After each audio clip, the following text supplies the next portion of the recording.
In this video, we'll look at onEvents, and specifically the different actions we can use to trigger an onEvent. Since we'll be writing code, the first thing we'll need to do is make sure that we're in code mode. Once we're in code, we can see our coding toolbox. And the main block that we'll be using is our onEvent.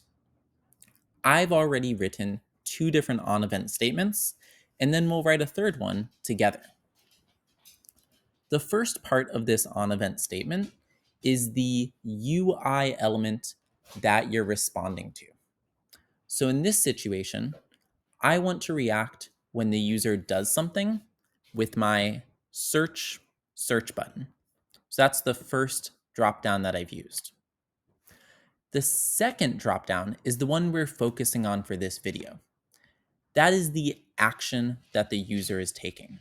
So for example, when they will click on the search button, that's when I'm going to react. So click is the most standard action. However, for this project, I do want you to try using a few other ones as well. So in this scenario, when they click on the search button, it's going to do 2 things in response. It's first of all going to take the search logo image, which is right here, change its image, the picture, to be a different icon. So it's going to be that little spinner icon that looks like it's loading. The other reaction is I'm going to change the text of the search title label. That's this element right up here. And I'm going to change it to say searching. So it's both going to give me more of a visual indicator and a text indicator saying, we found your search and we're looking for it right now. However, I've also written a second onEvent. You'll notice it's very similar, but has one big difference. It's still waiting for the user to do something with the search button, but this time our action is mouse over. So I found that in our drop-down menu, mouse over. And that means whenever the user just puts their mouse over that element, it's going to react. They don't have to click, they just have to have their mouse over that element. And when they do, it'll set the property of that search button so that the border color is yellow. So it's going to kind of highlight it in yellow. The second thing is it's going to set the size of my search button to be a 90 width and a 40 height. So it's going to make it a little bit bigger and highlight it to show that I'm almost ready to click on that search button.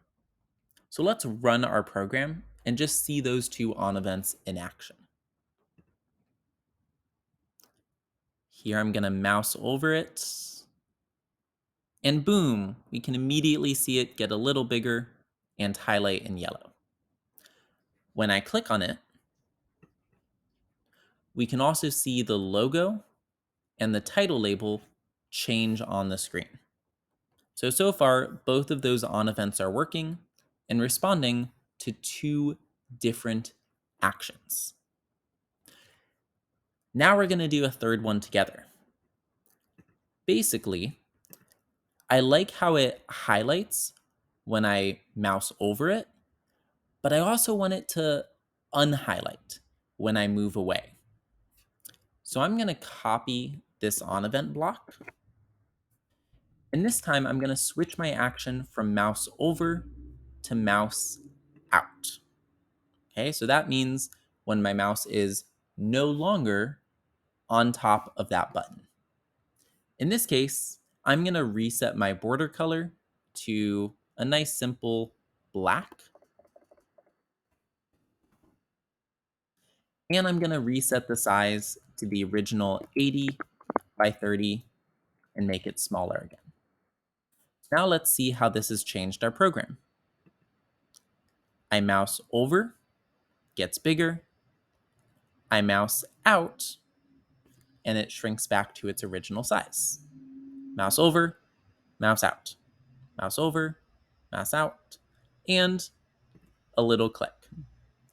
So here we can see 3 different actions that we can use for our onEvents, and there are plenty more that you can play around with and see how they work as well.